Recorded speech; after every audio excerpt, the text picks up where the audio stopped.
Okay, I'm recording, Jo. Perfect. Excellent. Thank you. That's perfect. Thanks, Katie. Okay, hi everybody. This is the Working Group 3 session of LandAware. So this is communication with stakeholders. And there'll be sort of 3 sessions across the whole thing, but the first part will be looking at a questionnaire that we issued to our working group colleagues, and going through some of the outcomes of that, and then having an open discussion. So let me hopefully be able to change the slide. Yes.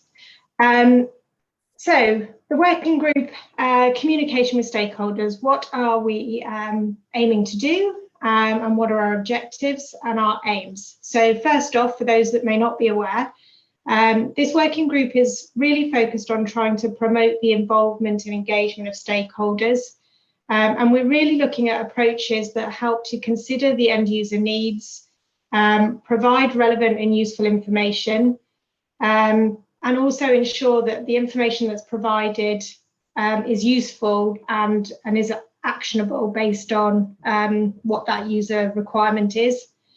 And then also encourage and maintain that communication. Very often it's easy in some respects to kick off those discussions with stakeholders, but how do we maintain that and work more closely together throughout the longevity that an early warning system might have?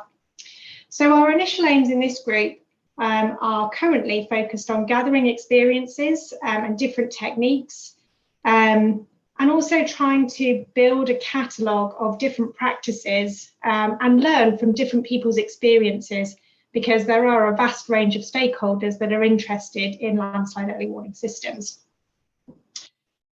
So why is communication and engagement so important with stakeholders? And I think most of us already know part of the answer to this at least, but I think the key things that we need to think about in terms of early warning systems is that they really are only as useful as the end user finds them.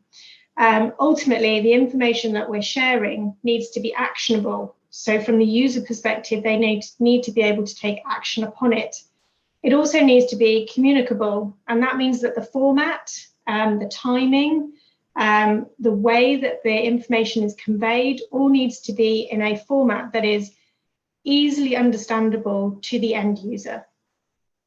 The information also needs to be contextual. And this comes back to the fact that many of our stakeholders are working in an environment that is not specifically focused purely on landslides.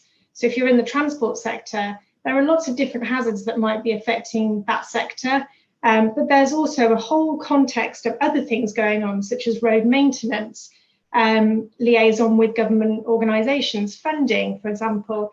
And so the information we're providing needs to be in the context of what they are making decisions on. And at the bottom here, I've just highlighted that actually a landslide early warning system requires expertise from a huge range of disciplines. Now, this is something from the meteorological perspective, which is where I sit at the moment in an operational Met service. But here is just an illustration of the complexity. So you've basically got aspects of observation. You've then potentially got weather forecasting, hazard forecasting, impact forecasting, if that was something that was of use to the user, the warning issuance and the formatting, and then also the decision making. And the thing that's really important here is that a warning system is made up of all these different components, but if there's a failure or a problem between these different components, then it's likely that your warning system will not be working at an optimal effectiveness for the end user. And the other thing to note is that obviously, given this breadth, there is a lot of different disciplines that can inform and support the development of early warning systems. So we shouldn't just feel as if it's a geologist's role or just a physical scientist role to be involved in early warning systems. We should also consider the expertise of communication science and behavioural psychology, for example, which can help determine how we can make a more effective warning system. So obviously LandAware is still new, and we had a lot of interest in engagement in the working group. And so one of the first things that we wanted to do was really gauge who was actually wanting to be involved and the reasons why they wanted to be involved in the working group. And this could then help us to direct the focus of the group going forward. So to help us do that, we decided to issue a questionnaire. There were a number of reasons, one I've just mentioned, but also better understanding of how we're already engaging with users, the different things that we consider challenges or benefits to engaging with users, and then hopefully allow us to establish key questions which will lead to improved usability of Lose going forward. So we issued the questionnaire in April, and we had some really great responses, as you can see from the table below. Obviously, we didn't have a huge amount of time before now, and obviously if people are still interested in providing their inputs, then we are more than happy to receive them. Already we have a wealth of information, and it's been really interesting to read everybody's experiences. So I'm just now going to go through the questionnaire responses, and really these are just initial findings, and I'm just going to pull out a couple of ideas, questions that will hopefully facilitate a discussion at the end of this presentation. So, as I said, we really wanted to understand who wanted to be part of the Communicating with Stakeholders working group. And so the questionnaire initial question was, what do you consider yourself to be? How would you describe yourself? The majority of respondents would describe themselves as physical scientists. However, it was really interesting to note that almost 40% of respondents actually describe themselves in multiple ways. So as a physical scientist and a landside early warning developer, for example. Equally, we had a user practitioner element as well, which is really great to see that we have these people who are interfacing at the different areas. However, it's very noticeable that we don't have any social scientists currently from the responders who answered the questionnaire. And this raises some questions for us, I think, as a working group. Do we need to encourage engagement with more stakeholders and users? But also, do we need to encourage a wider range of disciplines to engage with this group, particularly if we want to learn from one another and really learn some of the areas that might be naturally outside of our expertise area. So this is particularly important, or this graphic is particularly important when we consider why people wanted to join the group. So here are some of the reasons. Probably unsurprisingly, the most common theme from the reasons people wanted to be part of this working group was they wanted to share and learn from experiences of communicating with stakeholders, which is fantastic. I think that's a great way for this group to start in the learning capacity.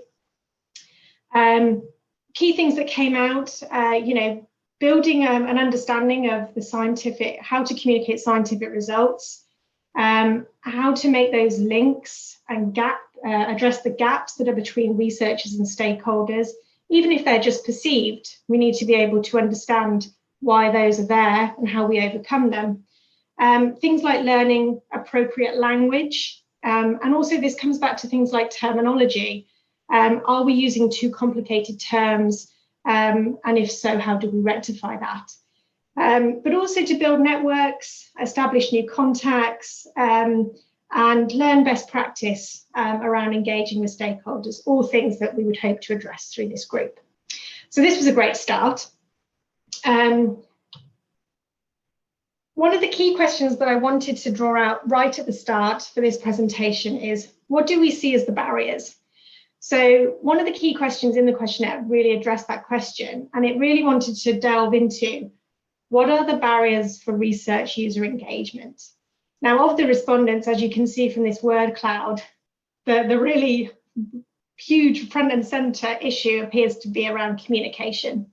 A lot of people referred to this as a key challenge that they wanted to address. But other aspects that came up were things like education.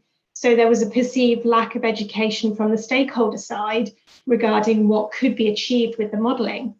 There was also interesting points around expectation that researchers and users had different expectations of what could be delivered and how they bridged that gap. Also, this interesting notion of technical versus scientific.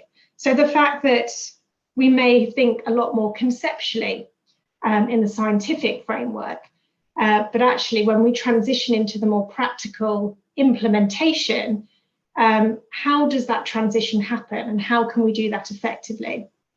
Another interesting one that was picked out was the question of funding.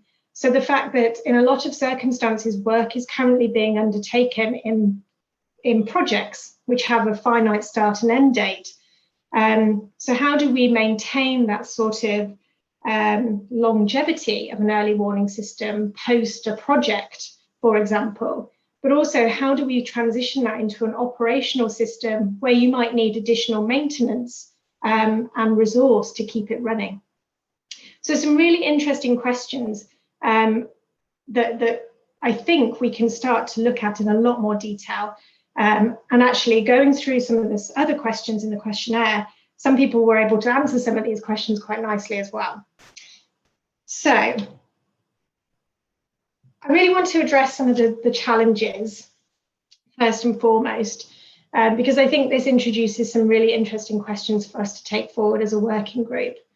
So one thing that came up in the responses was this idea that there are so many different landslide early warning systems, lots of different scales. We're talking about different things for different users, and again, there are lots of different users. So how do we accommodate all that wealth of information? Well, I think what can be probably said with some confidence is that it'll be very rare that there is a one-size-fits-all approach when it comes to stakeholder engagement, but that there is certainly ways that we can utilize and learn from each other's experiences with different stakeholders to be able to inform some general guidelines that can support that. And this needs to address, obviously, the sectorally and organizationally and cultural specifics of the individual country, region, or local area. And so really addressing those questions is really important. So the first, one of the questions that we wanted to ask, just to get an idea of the breadth of experience in the group, was which scale of LUEs do people have the most experience with? What are they working on currently, for example? And this illustrates that there's actually quite a range. So we have quite a few working at national, regional, but also a lot at the local and site specific. Now, what was interesting is that we issued this questionnaire prior to, well, before we'd actually then reviewed the Working Group 1 glossary. And in hindsight, perhaps we should have cross-referenced the two, but it really addressed some interesting questions. So, for example, in the Working Group 1 glossary, site-specific is not a separate term. And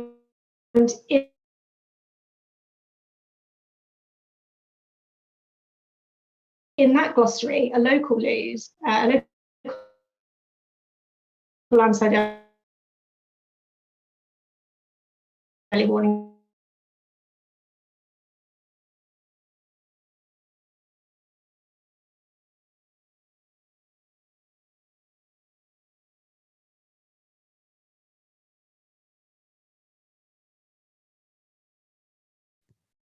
I do not hear Joanny anymore.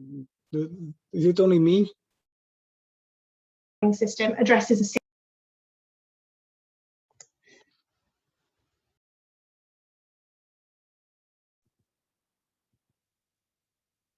We just lost Jo. So now she's there. She's there. Okay. Can you see me? Yes, we just lost you for a minute, but you're back now, so it's fine. Carry on again. Okay, great. Sorry, must have lost the connection. So yes, there's an issue around the scale, and that we have these questions that I think we can look at in more detail. Right. So additional challenges. Obviously, when I showed the Sorry, Jo. yes, we can't see your presentation. We can just see you. Oh, sorry. That's not what you want to Sorry. see. Well, it's lovely. Okay, can you see it now? Yes, thank you. Perfect, thank you. Okay, so types of communication. So I think as we was, as I said earlier in the presentation, one of the key things that was addressed by respondents was this issue of how do we factor in communication? How do we deal with the variability, both in stakeholders, but in the information we want to convey? Now, interestingly, the purpose of communication with landslide early warning systems varies quite significantly, as I think we already know, but it also depends on the purpose. So, for example, you have co-design. Now, that is a collaborative endeavor where you might be designing a system, and that might include things like setting warning colors with your user, setting thresholds with your user, determining the format, but also talking about how you're going to refer to scale and uncertainty. Similarly, there's also co-production, which is delivery of the service. Now, again, often users are involved in that, but actually for service delivery, you might include a whole nother range of people, including IT experts, people who maintain services and instrumentation. And so you're really talking about a longer term endeavor that requires a slightly different approach to how you might engage a community. There's also broadcasting. Now, this is typically a one-way flow of information and is typically the thing that goes out with when you're telling somebody what's going to happen. Now, again, upstream of that, within co-design, you might have discussed what that broadcast is going to be, but you don't necessarily expect anything back from the broadcast itself. And then also the feedback mechanisms. So this is about user, researcher, and developer interaction, but also how do we evaluate the early warning system, and not just from the scientific modeling side, but also from the user side, and how do we then improve on that? So we asked our respondents who sets the warning levels in the LOOs that you're currently working in. And it gave some really interesting results. So predominantly we have scientists setting those warning levels, but we also have a large proportion of scientists with government and disaster managers, or scientists with other stakeholders, be that developers, users, operators. So that was a really useful thing. One of the things that was also interesting is that we have things like sensors, which stand sort of alone. And we'll come on to that a little bit in the subsequent questions as well, because this, again, raises the question of whether your system is, what scale your system is and what its purpose is. Also, the question, do you talk to your users about uncertainty with the data or the forecast? I think it's great to see that 70% of people do talk about that within their warning service, and it would be great to know more about how that communication happens, and whether there are different techniques as to how that happens in terms of, is it pictorial, is it storylines, or is it maps that just show a fuzzy boundary, for example. So there are some really interesting questions. How does scale of the LOOs influence communication of uncertainty, for example? If you're purely broadcasting, the chances are that you're not doing a lot of co-development, perhaps. Perhaps you're not including a lot of uncertainty because the mechanism isn't there to do it. But equally, at other scales, maybe that's there's more ability to do that kind of approach where you can include uncertainty in your warning communication. And also, how does the scale of LOOs influence the likelihood for co-development and co-production? And again, this comes back to that question of, if your warning chain is very short and you're largely going from, say, an observation to a communication and you don't have much in between, how much of that can be purely automated, or how much requires human intervention and additional support?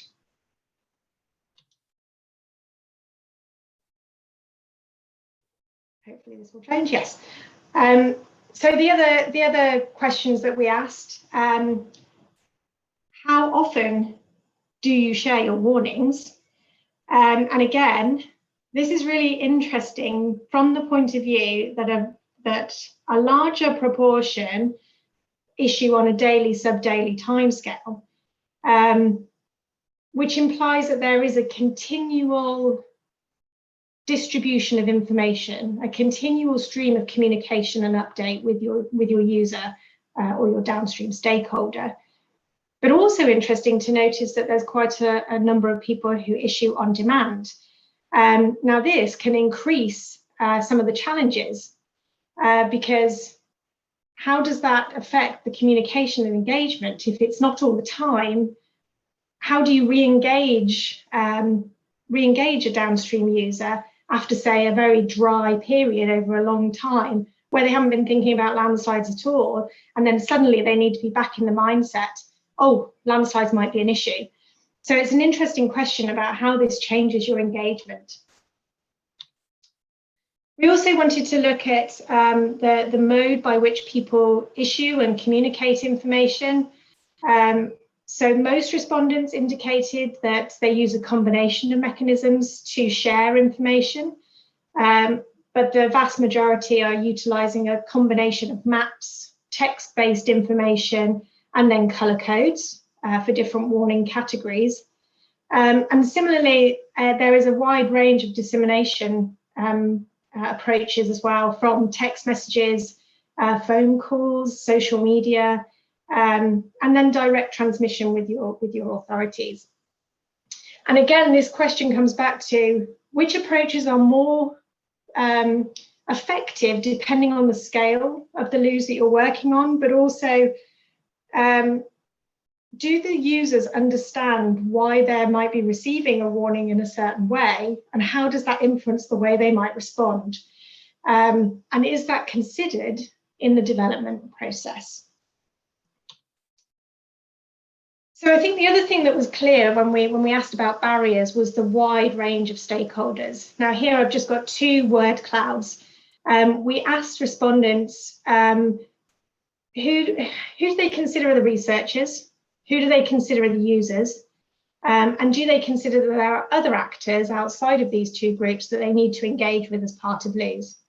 So these two word clouds represent, on the one hand, the sort of researcher group, which, as you can see, is predominantly made up of academics, students, geotechnical experts and geologists. We can also see some social researchers in there. Engineering comes up as well, and there are some disaster managers and agency authorities, but largely speaking, we're focused on the academic side.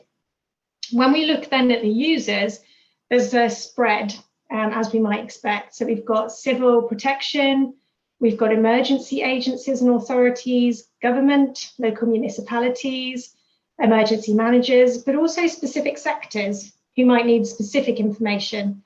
And then obviously the big one, which is often the one that might cause the most challenge, is the general public, which we tend to talk of as if they're one entity, but are actually a lot of individuals with their own perceptions of risk. As I said, there was also a lot of people who recognised that these were not the only groups they needed to engage with within a LOOS. And so people in this category were talking a lot about IT experts, instrumentation experts, and additionally sort of social scientists who were not in those other groups. What's really comforting, I would say, is that actually across all the responses, we actually had a vast majority of commonalities in the kinds of people that we're engaging with when it comes to landslide early warning systems. And this would suggest that we're then able to identify some common learnings between ourselves as to how these organisations like to be spoken to, how they like to be engaged, and what works and what perhaps doesn't work as well. But one of my key questions to this would be, how many of us actually monitor and evaluate and learn from our communication and engagement activities with those different stakeholders? And perhaps that's something we can address in this group or look at in this group. So this is my last slide before we go into the open discussion. We're very aware that obviously, given the group dynamic that we have currently, that we don't have a large proportion of stakeholders who have responded to the questionnaire. We did ask all of the group members if they had stakeholders that they would be happy to introduce us to, and perhaps we could bring them into the fold. So we might come back to some of those people and say, would they do that questionnaire too? Which would be great in terms of the wealth of data we could collect. Obviously, I think we'd like to encourage more stakeholders and users to engage with the working group so that we can get some more learned experience from that user end. I think based on what we've seen, there's already a lot of experience between us all about how we currently do engagement, but it would be really nice to start drawing that together and maybe lean on some of the additional literature. So drawing together a catalogue might be one way to do that, and harmonising some of that information into a central source of information. We also thought that there might be opportunities for linking with the e-learning working group around supported educational material. And this isn't just for users, but it might also be in the reverse direction as well.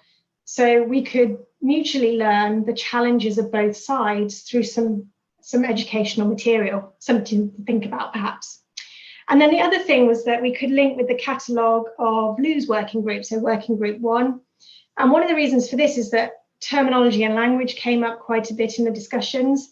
And one of the key things would be looking at that glossary, pulling out some of the terms that we might use in communication and saying, well, do users and stakeholders have the same shared perception of what those words mean? And if not, how do we address that? So those are just some of our ideas, but now I'd like to open up the floor to any ideas, any points or questions, or if you think we've missed something.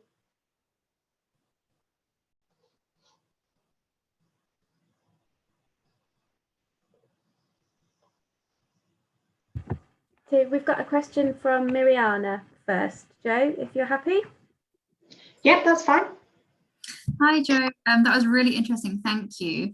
I was wondering whether you had any information on whether, from the questionnaire, the respondents were indicating whether they were sending out messages via multiple methods to the same users, so like building redundancies in the system, or did they rely on just kind of one channel for communication? And if you have that information, like what was the percentage in terms of people using kind of single communication channels or multiple communication channels? So thanks, Mariana. So I don't have the exact numbers. As I say, it's still a preliminary overview, but I think when we went through the questionnaire, it tended to be that multiple mechanisms were used, by a single respondent.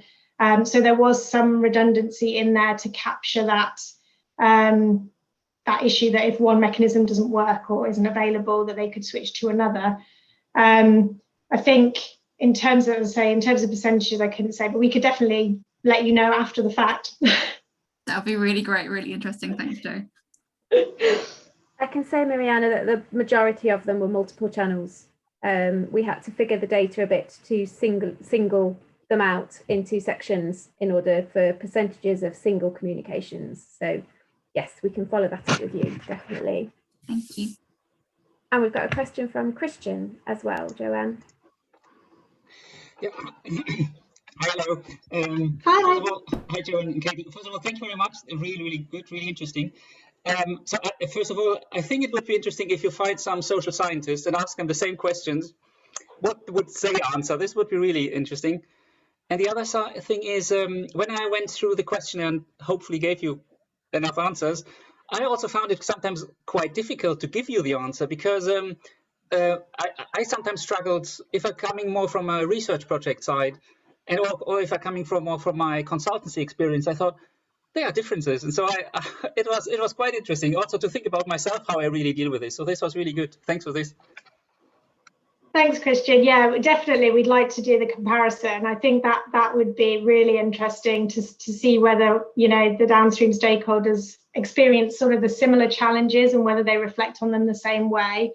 And I think, yeah, you're right. I think when you actually ask these questions, I think even when Katie and I were putting the questions together, we were sort of thinking, how could I answer that question? Actually, that might be quite hard. But so in a way, that's a good thing, I think. But it really makes you think. But yes, I can appreciate that people coming at it from multiple directions might really struggle. I mean, I also would be interested to know how many people who did respond work on more than one sort of scale of loos at a time, because some of the responses were quite interesting. We sort of, when we had a cross-reference in terms of the scale, there was a lot of people who said I work on local loos or site-specific loos, and then said that they also produce map products for the output. And for me personally, I was quite confused by that, because I sort of thought, well, what would be on a map for that? I don't know. So, but yeah, I mean, that's just my ignorance perhaps, but it was a question for me where I sort of thought, how does that work then?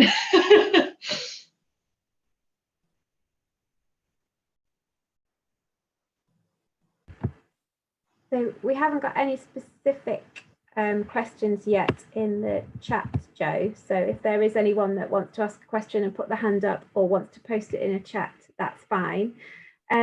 What I will reiterate is how Joe started by saying that we did actually set a deadline for this questionnaire for the initial responses, purely so that we could process them in a suitable way, ready for the presentations today. So our first sets of results perfectly set a level for today and raised a good set of questions that we've now got to go back and process and talk to many of you about, really. But I have posted the link to the questionnaire in the chat again. So if anyone would like to take time to fill that in, whether you are in the working group or not, please just pop some answers in. It's really helpful for us. We've got a lot of learning to do and a lot of questions to answer, so anything is valid, even if you don't think that you're necessarily, if you're thinking about loos, or if you're a stakeholder and you don't quite talk to the researchers about the loos. We don't know who we've got on the line necessarily at the moment, so please do take time to fill that in for us. Mariana's put her hand up again, so Sorry, me again. no, it's good.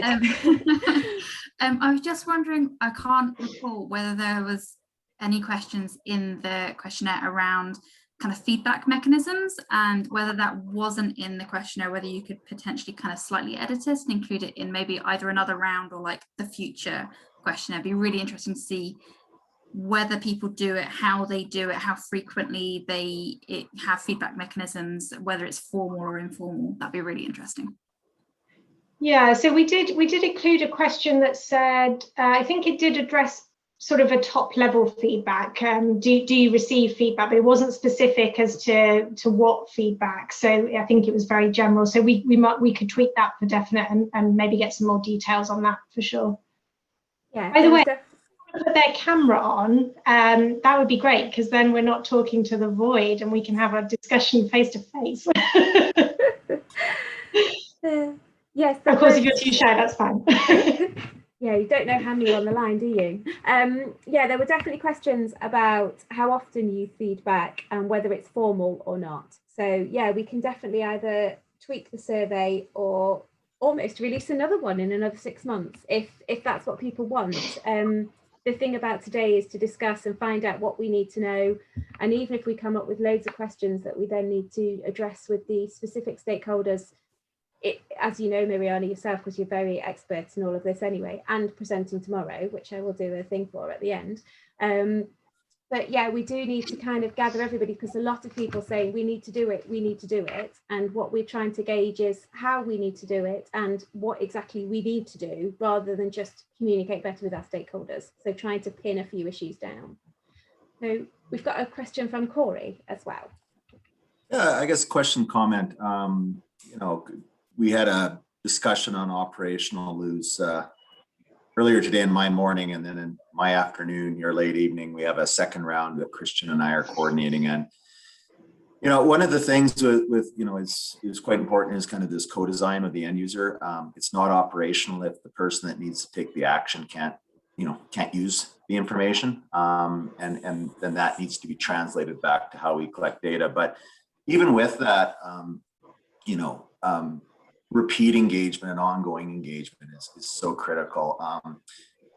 Pretty much every operational early warning system I've implemented, we have an annual exercise of looking at their response plans and roles and responsibilities and refreshing people. and also refreshing the understanding of the hazard of the monitoring system. Because over time, especially if you don't get any alarms, people forget what they're supposed to do. But also, you know, it's inevitable in most early warning systems, one or two key people will change. So not only do you engage up front, but it's just a living, ongoing engagement throughout the life cycle, so that everybody, again, and you know, as your system evolves, the technology evolves, your understanding evolves, but as the people change, that everybody continuously understands what they need to do. Yeah, I think that's a really good point. I mean, actually, if you've ever done work in a country that experiences a monsoon, for example, you can go for a very long period with a dry season. And in that period, you lose a lot of your contacts. They may move to different areas, different locations. And so being able to maintain that relationship can be really challenging.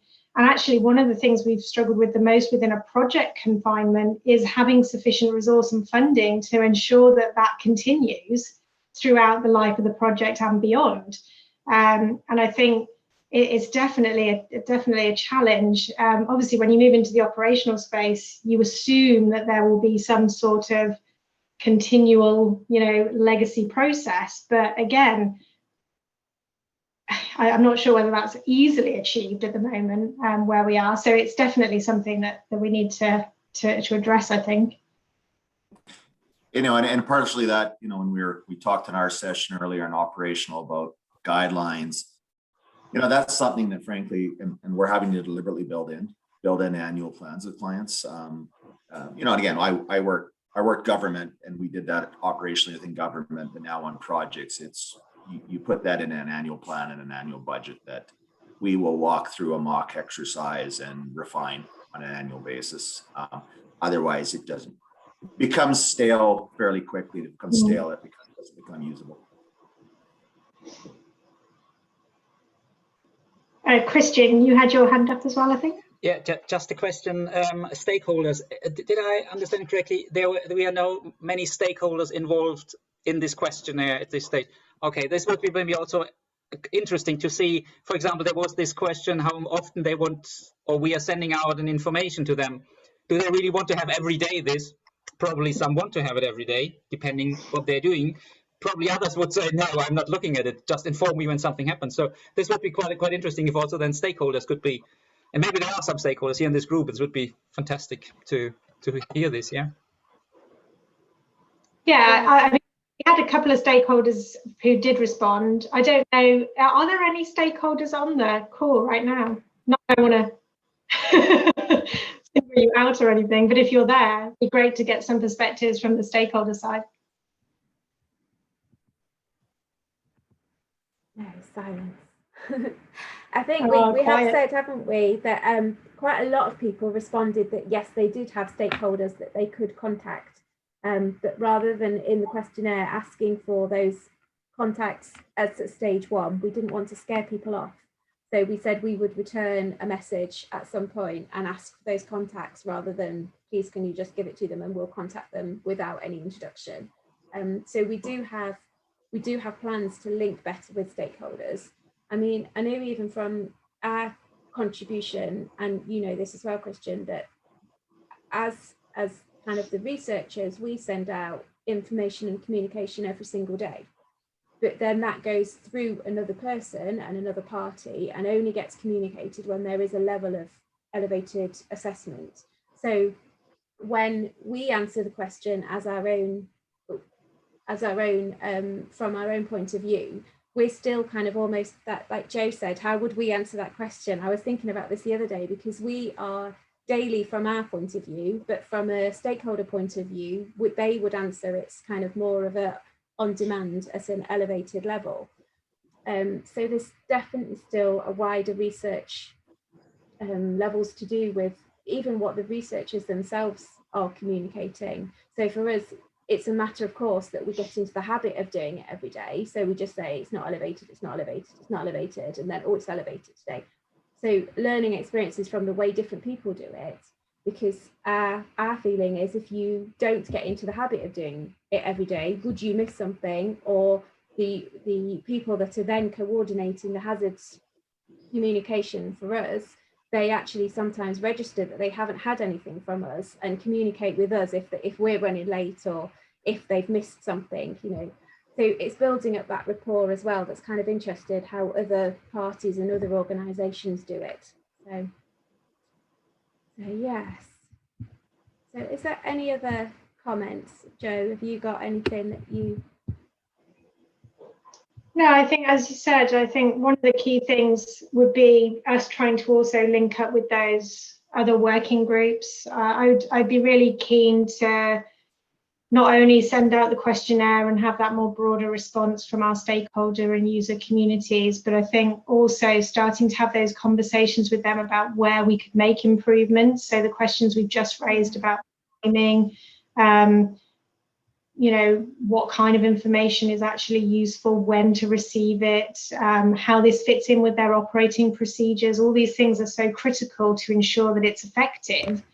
I think a shared educational activity between the two would actually be really powerful. I don't think we need to see it as us imparting knowledge to them. I think it's a vice versa activity as well, where we need to understand the context, the way that they operate. You know, I mean, you might sit with some organizations and they're, you know, they've got 5 or 6 giant screens and they've got, you know, trains going here and roads happening there and things popping all over the place. And then you've got to think, well, where's my landslide warning system going to go on one of those screens? Where's it going to pop up? Is it going to be an email in the tiny corner down there that no one's going to see? Or how is it going to interact with the process that they have to go through every day? So I think it's a dual learning experience, in my opinion anyway.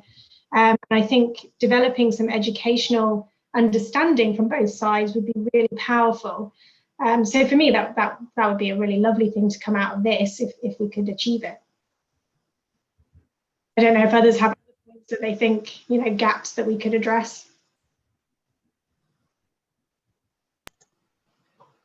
I have just an idea or a question. I wasn't sure if this question was asked in detail. When do the people, or when the people start to engage with the stakeholder? Do they start before they do anything with the stakeholder? Do they take them on board through the whole project until the end, or only at the beginning and the end, or just in the end, or not at all? So I don't know if this question was somewhere asked, but just to see where people really think at the stakeholder. All the time, just at some short moments, I don't know. This would be interesting to see. Yeah, so I think we did ask a question loosely around that, and the responses were interesting again. You know, so a lot of people said at the start of the project, which is, you know, kind of standard, I guess. You kind of do to know where you're headed, the direction of approach. I think the bigger question that perhaps we might want to bring in is, what is the recurrence interval of that engagement? Is that the end of it, or are you going to do it again in 2 months, or, you know, 1 week, or is it just going to be at the end of the project? Or so, yeah. And I know that there is this sort of chicken and egg question of a lot of people, particularly in the IT sphere, actually, they always think, well, we have to show something first, because otherwise you open the floodgates to anybody, you know, lots of different ideas, or no ideas at all. Sort of that asking somebody, what do you want, is such an open-ended question that it kind of scares people away a little bit. And I know a lot of IT developers definitely go with, no, we'd rather give something as sort of the nugget and then get some of that feedback from that and work from there. I'm not sure if that's always the best approach, but it's an approach. So I'd just another question. You know, you talk about timing of initial engagement, and again, something Christian and I and others talked about in our first session on operational was, I've been involved with a number of early warning systems that were initiated by different groups. One example in Norway by a municipality that really wanted an early warning system because everybody else had one. And they pressured and got money, and I came in as an advisor with the group saying, you know, what are the risks?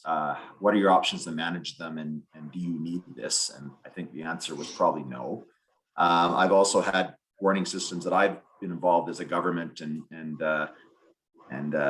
implemented, and then approached a municipality to get involved, and they weren't interested in getting involved with. And a lot of this discussion, you know, people want to jump to warning, but you know, warning, and then I do a lot of work with risk management. It's part of a barrier system, right? You have preventative controls, the things that can reduce the likelihood of, you know, something bad happening, and then warning and response, which are responsive controls. But there's many different ways that, you know, an end user can manage that risk, and warning might not even be, you know, one of those things. And often, again, I do see we jump right to warning, come up with a great technology solution, but there's really not a pull or an appetite downstream for it, and that's a huge issue. So, you know, long story short, ideally engage at the risk management phase to understand where warning actually fits. Yeah, I think this is a really important point. I mean, I've actually had it an interesting way around where I actually asked a stakeholder, so if you had something, if you had a warning, what would you actually do? What would you actually, you know, what would be the thing that you did once you got it? And they were like, oh, yeah, we hadn't really thought about that bit. You know, that's when it gets quite interesting, because then you start to say things like, so what could you do with it? And they think, oh, well, actually, we don't have a remit to do X, Y, and Z. That's not in our, we're not allowed to do that. So what would we do with the warning? So yeah, it's an interesting dynamic when you actually start asking the questions. Well, governance, you know, again, governance is a big deal. Like, who actually is accountable for managing, you know, the risks associated with the hazard at whatever level? And then are those people, is that group on board? You know, because yeah, like, again, we see a lot of warning systems that are set up by, you know, a different level of government or a research group, but they have no actual, you know, accountability to deliver. You know, again, really important questions are, and again, that early engagement is so critical, right? So I think Mariana's written something in the chat. Mariana, do you want to say, or do you want me to read it? Yeah, no, sorry, I was just thinking and typing at the same time. Just in terms of this kind of the governance issues and the sustainability issues with landside early warning systems, it'd be really interesting to see, you know, who's funding this in terms of, you know, both the research and the piloting stage, but also then the sustainable kind of maintenance and operation.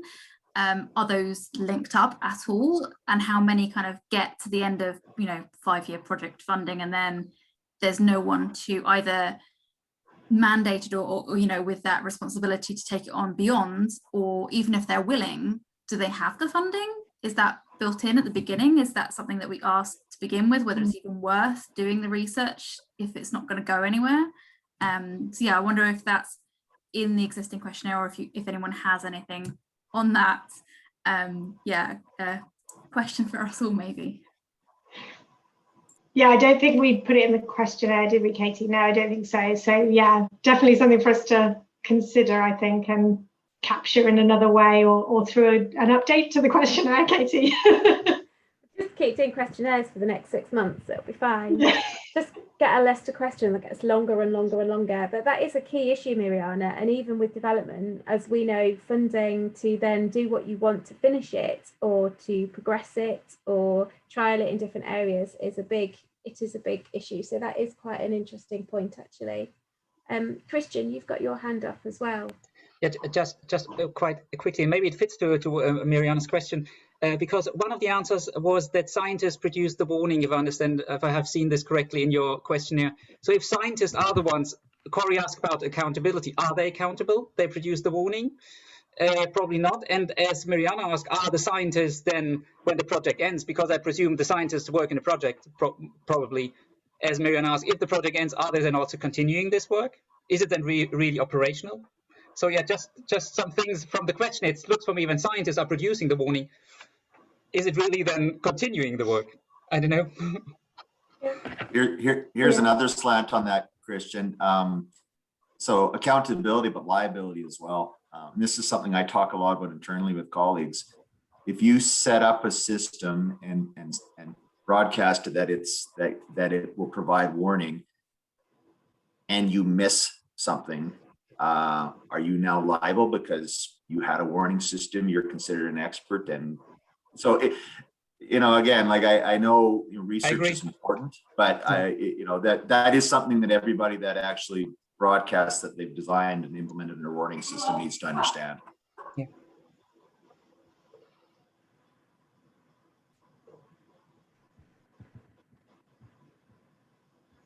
Right. So I think we're got a couple more minutes, but if the chat has exhausted, I can't see any more hands. I think Corey, you've got a hand up, but I think it's a legacy one, perhaps. Thomas Stanley has just posted in the chat that if scientists are paid to produce academic papers, we shouldn't be too surprised if there are a lot of papers and few engaged users. So yeah, that's quite an important point as well. It's why we're doing the work as well as who we're doing it for, isn't it? Yeah. Actually, that we did ask, one of the questions in the questionnaire was how many people do joint publications actually that include stakeholders in that. And I can't remember the results off the top of my head, but I think there wasn't that many people who had actually published with a stakeholder as well, which is interesting when we think about the co-development, co-design. But obviously, as you say, that there's this not tension as such, but this difference between, scientists want to publish because it's part of the role of being a scientist. Users are less perhaps concerned of publishing in scientific literature and maybe are more concerned with their own white paper literature, which is shared technical documentation between themselves. But how much of this overlaps? Are we producing similar reports, but each of us separately, and then never the twain shall meet, for example? So yeah, it'll be interesting, I think, to sort of delve into some of those answers a bit more. I think this has also been a bit of a tension when you start bringing together social scientists and physical scientists in some respects as well, because there's again a slightly different orientation for the purpose behind writing papers and where is good to publish as well, even something as basic as that. For different academics, different publications mean different status levels. It's just the way that the world is. So certain institutions will want to be shown to be publishing in certain areas, and they might not be conducive to easy collaboration, perhaps.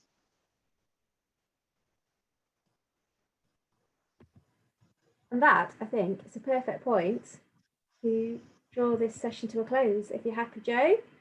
Thank you. Yes, happy with that. Thank you for your presentation, and thank you for taking part, everybody else. We'll pop up the break slide just to give everyone 5 minutes to stretch the legs and run around and then come and sit back down again. And we've got early career fellows and students panels next, I think, with Robert Emberson from NASA and Adrian Wicks from WSL. So yes, we'll see how the next session goes, but keep looking at the programme and seeing which sessions you're interested in. And thank you all for your participation. Thank you all. Yes, thank you, everybody. Great discussion. I'm sorry if the sound went away there for a bit.